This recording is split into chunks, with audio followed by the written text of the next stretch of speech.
High twelve में class 10th में विद्युत धारा चैप्टर लेकर आया हूँ, जिसमें आपको आवेश, विद्युत परिपथ और विद्युत धारा के बारे में आज बताने जा रहा हूँ। इसके बाद विभव पढ़ाएंगे, विभवांतर, ओम का नियम, इसमें संयोजन में आपके श्रेणी क्रम, समानांतर क्रम, सारे इंपॉर्टेंट क्वेश्चन बताए जाएंगे। क्रमवार कम से कम 10 से 12 वीडियो इस चैप्टर में आएगा और इसके बाहर न्यूमेरिकल भी नहीं होगा। सारे चीज़ें थ्योरी न्यूमेरिकल सारे एक साथ कराए जाएंगे और बोर्ड में इसका जो क्वेश्चन होता है बहुत ही अच्छे तरीके से पूछे जाते हैं, चाहे न्यूमेरिकल हो चाहे थ्योरी हो। यहाँ से मान के चलिए कि 6 से 7 नंबर के क्वेश्चन आराम से बोर्ड में आपको मिल जाते हैं। तो देखिए, सबसे पहले हम आवेश बताने जा रहे हैं कि आवेश क्या है। तो 10th स्तर के कैसे क्वेश्चन बनते हैं, क्या बनता है, वो आपको पहले देखना है। तो आवेश क्या होता है, आपसे पूछा जाए पेपर में, तब क्या कहेंगे? किसी पदार्थ का वह गुण जिसके कारण उस पदार्थ में चुंबकीय प्रभाव और विद्युत प्रभाव उत्पन्न होते हैं, उसे हम आवेश कहते हैं। तथा बेंजामिन फ्रैंकलिन नामक वैज्ञानिक ने इसे 2 प्रकार से विभाजित किया था, धन आवेश और ऋण आवेश। ये थ्योरेटिकल क्वेश्चन होते हैं। इसका यूनिट क्या होता है? तो आवेश का यूनिट कूलाम होता है। सारी चीजें आपसे परीक्षा में पूछी जाती है, एक एक करके सारे बिंदुओं पर बात किया जाएगा। आप देखिए क्या होता है इसमें आवेश। तो सबसे पहले इसका डिफिनेशन होगा, किसी पदार्थ का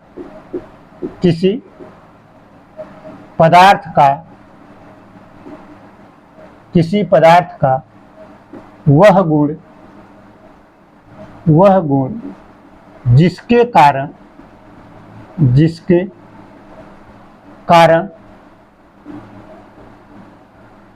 उसमें विद्युत तथा चुंबकीय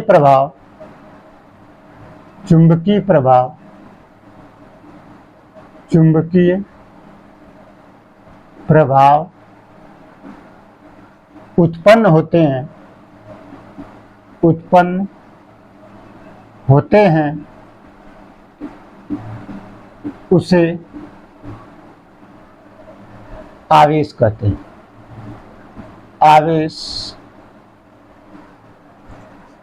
हैं। तथा यह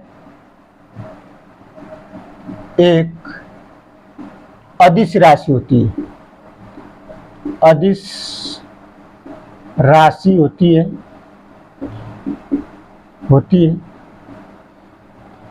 और इसका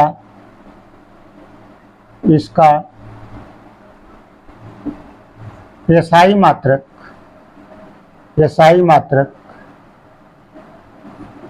कूलाम होता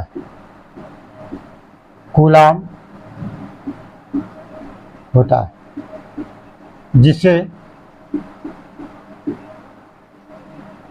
Q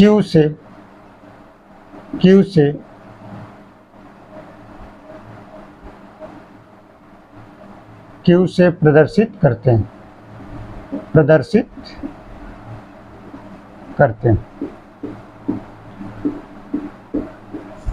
सबसे पहले आवेश की परिभाषा आपको जानना है। तो आप आवेश की परिभाषा आपसे अगर पूछी जाती है, सिंपल आपको लिख देना है कि किसी भी पदार्थ का वह गुण जिसके कारण उस पदार्थ में विद्युतीय प्रभाव और चुंबकीय प्रभाव यानी विद्युत का गुण और चुंबक का गुण उत्पन्न हो जाता है, वो क्या कहलाता है? आवेश। या आप ये भी कह सकते हैं किसी परमाणु के वे मूल कण होते हैं जिसमें वे निहित होता है, यानी कि इसीलिए परमाणु में क्या होते हैं, जितने पॉजिटिव चार्ज होते हैं उतने ही निगेटिव चार्ज होते हैं, यानी धन आवेश और ऋण आवेश की मात्रा बराबर होती है। इसलिए परमाणु क्या होते हैं? उदासीन होते हैं। और आवेश किसी भी परमाणु के मूल कण होते हैं। लेकिन आपको जो विद्युत धारा पढ़ना, ये डेफिनेशन ज्यादा सही रहती है कि किसी पदार्थ का वह गुण जिसके कारण उसमें विद्युत तथा चुंबकीय प्रभाव उत्पन्न होते हैं, उसे हम आवेश कहते हैं। यह एक अदिश राशि होती है।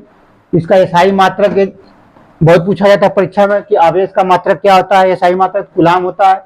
इसे Q से प्रदर्शित करते हैं। तथा बेंजामिन फ्रैंकलिन नामक वैज्ञानिक ने इस आवेश को 2 प्रकार से विभाजित किया, एक धन आवेश तथा ऋण आवेश। तो धन आवेश क्या होते हैं? किसी पदार्थ पर जब इलेक्ट्रॉनों की या कमी हो जाती है तब वो धनावेश होता है, जब अधिकता हो जाती है तो ऋणावेश हो जाता है। लेकिन उसकी जरूरत यहाँ पे नहीं होती, आपको बस आवेश की परिभाषा को याद रखना है। तो आगे आप देखेंगे कि इसका जो सूत्र होता है Q बराबर NE एक सूत्र ये आपको लिखना है और दूसरा है Q बराबर IT। ये दो सूत्र से आपसे क्वेश्चन बनते हैं। कैसे क्वेश्चन बनता है वो आपको बताने जा रहे हैं। जैसे आपसे क्वेश्चन पूछेगा कि एक कूलाम आवेश पर कितने इलेक्ट्रॉन होते हैं, उपस्थित होते हैं, कितने इलेक्ट्रॉन विद्यमान होते हैं। जैसे प्रश्न इन दोनों को मिक्स करके भी आ जाता है क्वेश्चन। जैसे इसी सूत्र को दोनों को मिक्स करके आप देखेंगे तो यहां से I बराबर क्या लिख सकते हैं आप, I बराबर NE/T।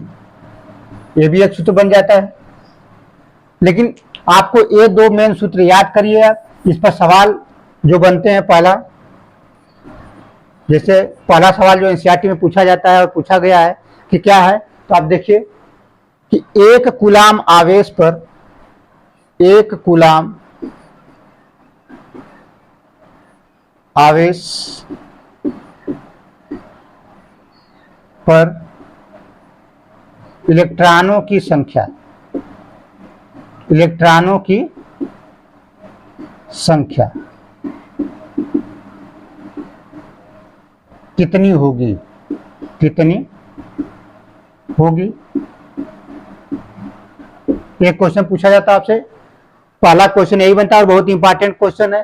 सवाल ये पूछा गया कि एक कूलाम आवेश में इलेक्ट्रॉनों की संख्या, तो बहुत से जो छात्र हैं इलेक्ट्रॉन की जो चार्ज होता है उसको उत्तर देते हैं, जैसे 1.6 इंटू 10⁻⁹ टिक कर, लेकिन वो उत्तर नहीं होता। वो क्या होता है, इलेक्ट्रॉन पे आवेश होता है। ये एक कूलाम आवेश पे नहीं है। एक कूलाम आवेश पे कैसे निकालेंगे, इसका सोल्यूशन क्या करेंगे, Q बराबर क्या होता है, N इंटू E। तो आपसे N पूछा है, यानी नंबर ऑफ इलेक्ट्रॉन। जो N है यहाँ पे क्या है, N इक्वल टू है इलेक्ट्रॉनों की संख्या, इलेक्ट्रॉनों की संख्या, इलेक्ट्रॉनों की संख्या है। E इलेक्ट्रॉन पर आवेश, यानी कि E क्या है, इलेक्ट्रॉन का आवेश, और Q आपको पता है कि आवेश जो दिया रहता है। तो आंसर क्या आ जाएगा इसका, कैसे सॉल्व करेंगे, Q आपको निकालना है, यानी कि नंबर ऑफ इलेक्ट्रॉन। तो N बराबर क्या हो जाएगा, Q/E।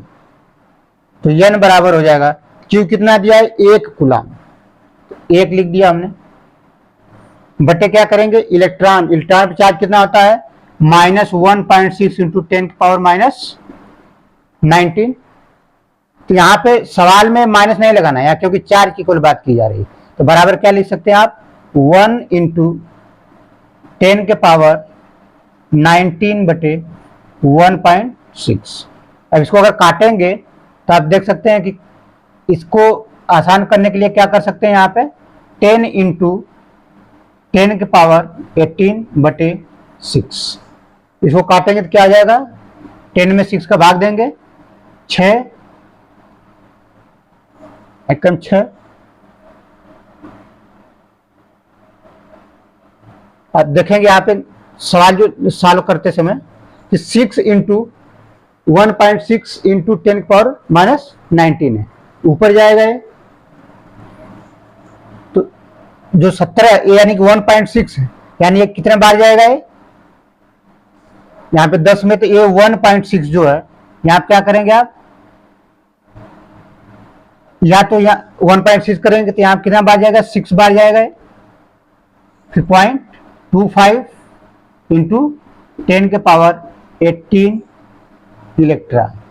ये आंसर होता है कि एक कूलाम आवेश पर कितना चार्ज होता है, कितने इलेक्ट्रॉन होते हैं। तो 6.25 एक कूलाम आवेश पर आता है, ये उत्तर होता है। ठीक है, ये आपको पहला सवाल है। दूसरा सवाल क्या है,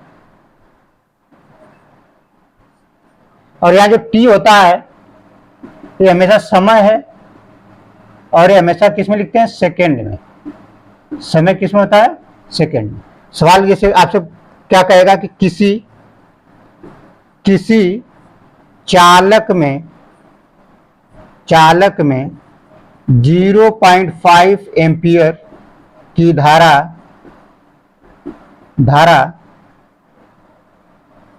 10 मिनट तक प्रवाहित होती है तो आवेश का मान ज्ञात कीजिए, मान ज्ञात कीजिए, आवेश का मान ज्ञात कीजिए। यानी कि किसी चालक तार में किसी परिपथ में 0.5 एम्पीयर की धारा प्रवाहित हुई 10 मिनट तक, तो आवेश का मान कितना होगा। एनसीईआरटी के इस चैप्टर में सबसे आसान क्वेश्चन होते हैं, यही छोटे छोटे सवाल करके अच्छे सवाल इसमें बनने लगते हैं। ये बेसिक क्वेश्चन, लेकिन जो पहला क्वेश्चन है ये मोस्ट इंपॉर्टेंट है, पेपर में आता है और गलत हो जाता है। पहला इसका कैसे उत्तर आता है, उत्तर भी आपको याद कर लेंगे तो इतना करना नहीं पड़ेगा, क्योंकि 1 कूलम आवेश पर चार्ज कितना होगा, इस पर इलेक्ट्रॉनों की संख्या 6.25 × 10⁻80। अब इसमें क्या करेंगे, Q बराबर, आपको क्या पूछा है, आवेश का मान, तो Q बराबर क्या होगा, IT। अब देखिए इसमें 2 सूत्र लिखा हुआ है, कौन सा सूत्र इस सवाल में लगेगा, कौन सा सूत्र इस सवाल में लगेगा, ये कैसे समझ में आएगा। तो यहाँ पे धारा दिया हुआ है, तो धारा दिया है तो धारा, यहाँ पे I दिया हुआ है, ये वाला सूत्र लगाएंगे, इलेक्ट्रॉन की संख्या दिया हो तो ये वाला सूत्र लगाएंगे, तब आपको आवेश पता चल जाता है। हाई स्कूल स्तर में इससे ज्यादा टफ क्वेश्चन नहीं बनता है इस फार्मूले पर, लेकिन इंटर में बनता है, क्योंकि ये चैप्टर इंटर में भी है, 12वीं में भी है, तो आपको 10th स्तर के कोई सवाल कराए जा रहे हैं। 12 में आप देखेंगे तो इस दोनों फार्मूले को मिक्स करके सवाल पूछे जाते हैं, ये भी आता है। ये सवाल ज्यादा इंपॉर्टेंट है, आप इसको इंपॉर्टेंट करके चलेंगे, एनसीईआरटी क्वेश्चन है। अब देखेंगे यहाँ पे क्या होगा, Q बराबर I कितना दिया है, 0.5 एम्पियर, और यहाँ पे क्या लिखा है, 10 मिनट में दिया है। तो गलती क्या हो जाती है आपसे कि यहाँ मिनट में नहीं, आप क्या लिखा है कि T जो होता है यहाँ मान क्या लिखना है, सेकेंड में लिखना है। T जो होता है यहाँ पे सेकेंड में होगा, T किस में रहता है, सेकेंड में। तो यानी 10 मिनट दिया तो 10 गुणे आपको 60 करना पड़ेगा, यानी इसका उत्तर क्या आ जाएगा, Q बराबर 300 मल्टीप्लाई करने के बाद क्या आ जाएगा, 300 कूलम। ये भी एनसीईआरटी का ही सवाल है और इंपॉर्टेंट सवाल है, बेसिक। आप पहले इसका इसलिए छाट लीजिए, फिर अगला क्वेश्चन कराएंगे। अब देख लीजिए, ये दोनों क्वेश्चन एनसीईआरटी के हैं।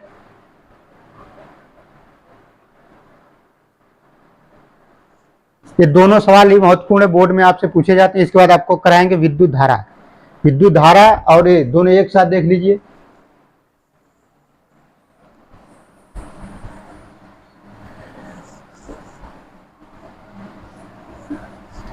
विद्युत धारा क्या होता है, देखिए विद्युत धारा जो क्वेश्चन है, इस पर बहुत सारे क्वेश्चन बनते हैं।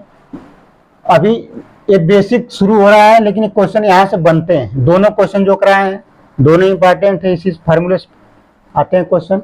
विद्युत धारा क्या है, विद्युत धारा, विद्युत धारा यानी कि इलेक्ट्रिक करंट, इलेक्ट्रिक करंट। तो विद्युत धारा क्या होता है कि आवेश की प्रवाह, यानी किसी परिपथ में आवेश की प्रवाह की दर को हम विद्युत धारा कहते हैं। यानी जो आवेश बहता है, आवेश पढ़ चुके आप, तो आवेश जो किसी परिपथ में बहता है या उसके प्रवाह की दर को ही हम क्या बोलते हैं, विद्युत धारा कहते हैं, तथा इसे I से व्यक्त करते हैं। और इसको जो मेजर करते हैं अमीटर के द्वारा। इसका जो यंत्र होता है कि किसी विद्युत धारा को कैसे मेजर करते हैं, मापते हैं, तो अमीटर द्वारा। और किसी भी परिपथ में जो अमीटर होता है हमेशा श्रेणी क्रम में लगा होता है। ये सारे क्वेश्चन आपसे ऑब्जेक्टिव में पूछे जाते हैं।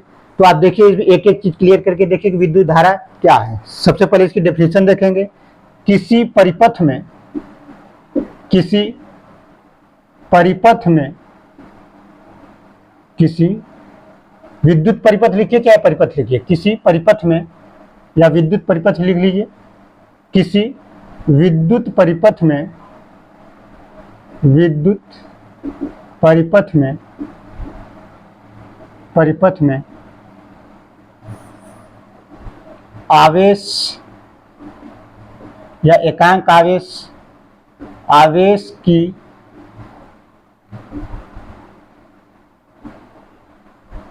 प्रवाह की दर को, आवेश के प्रवाह की दर को विद्युत धारा कहते हैं, विद्युत धारा कहते हैं। तथा इसे आई से व्यक्त करते हैं या प्रदर्शित करते हैं, व्यक्त करते हैं, आई से व्यक्त करते हैं तथा और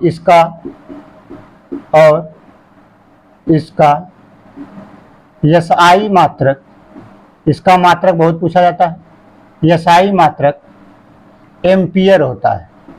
मोस्ट इंपॉर्टेंट क्वेश्चन है, पूछे जाते हैं, एम्पियर होता है। जिसे अमीटर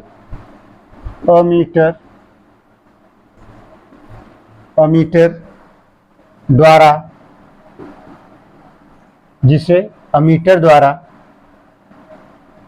मापा जाता है। यानी विद्युत धारा जिस यंत्र से मापा जाता है, जिसका मापन करते हैं, कौन सा यंत्र होता है? अमीटर होता है, लेकिन उसका जो मात्रक होता है वो एम्पियर होता है। ये चीजें समझना है। और इस अमीटर को यानी यंत्र को, अमीटर को परिपथ में सदैव श्रेणी क्रम में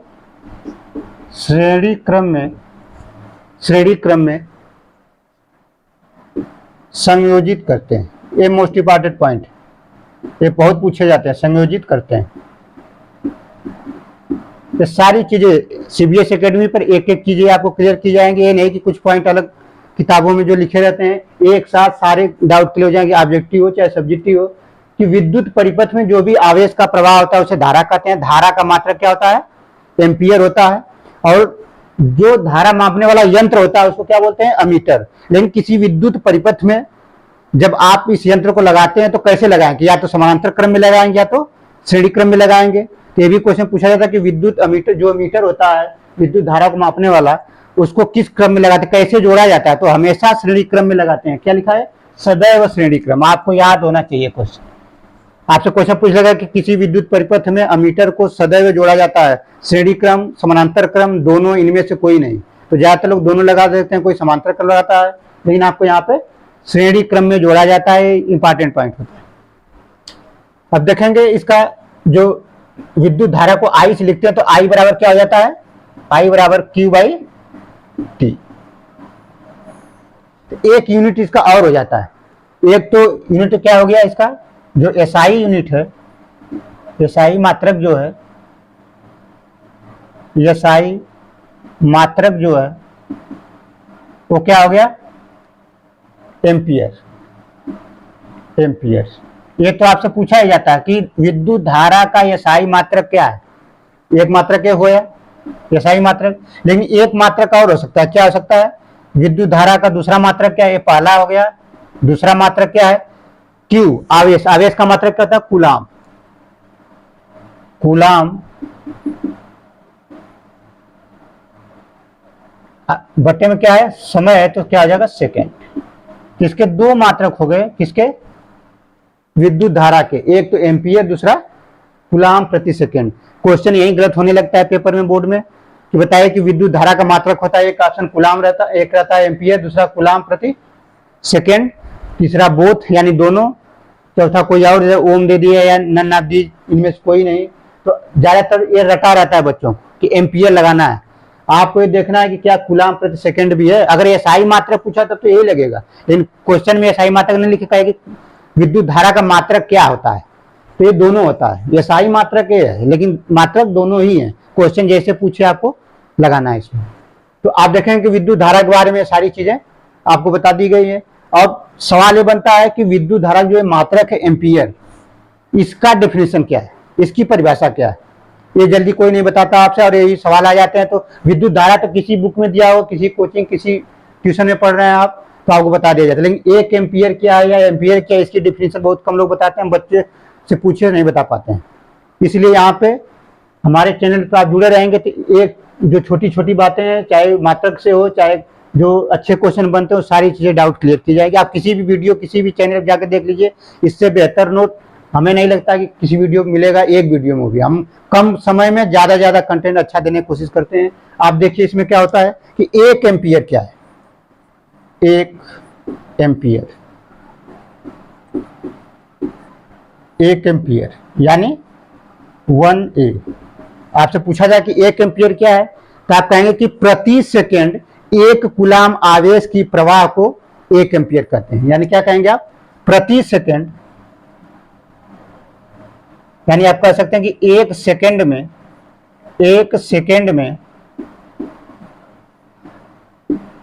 1 कूलाम आवेश, 1 कूलाम आवेश के प्रवाह को 1 सेकेंड या प्रति सेकेंड में 1 कूलाम आवेश के प्रवाह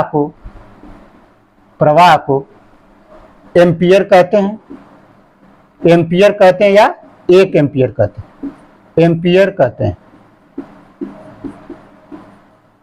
यानी कि आप इसका सूत्र देखें तो क्या आ जाएगा, 1 एम्पियर इक्वल टू 1 कूलाम बटे 1 सेकेंड, मतलब ये हो जाएगा। यानी कि 1 एम्पियर क्या होता है, 1 कूलाम आवेश 1 सेकेंड में जो प्रवाहित होता है उसे क्या कहते हैं, 1 एम्पियर या एम्पियर। यानी आप 1 एम्पियर 18 डालते हैं, 1 एम्पियर कह सकते हैं। एम्पियर पूछा जाए चाहे 1 एम्पियर पूछा जाए, ये परिभाषा आपके एनसीईआरटी में दिया हुआ है। सवाल आ जाएगा तो नहीं कर पाएंगे। सवाल को वो पूछता कैसे, पूछे जाने का तरीका क्या होता है, डायरेक्ट अगर नहीं पूछा तो आपसे कहेगा कि विद्युत धारा के मात्रक का वर्णन कीजिए। तो सबसे पहले आपसे 2 क्वेश्चन हो गया, विद्युत धारा के मात्रक का वर्णन कीजिए। इसका मतलब कि विद्युत धारा का मात्रक क्या है ये आपको पता होना चाहिए। तो आपको इससे पता चल जाएगा हमारे वीडियो में कि विद्युत धारा का मात्रक लिखा क्या है, एम्पियर। यानी वो एम्पियर का परिभाषा आपसे पूछ रहा है, लेकिन इनडायरेक्टली। तो आप हमारे साथ जुड़े रहिए चैनल पर। आप 95+ अगर साइंस करना है तो आपको CBSE एकेडमी के साथ जुड़िए। थैंक यू, धन्यवाद।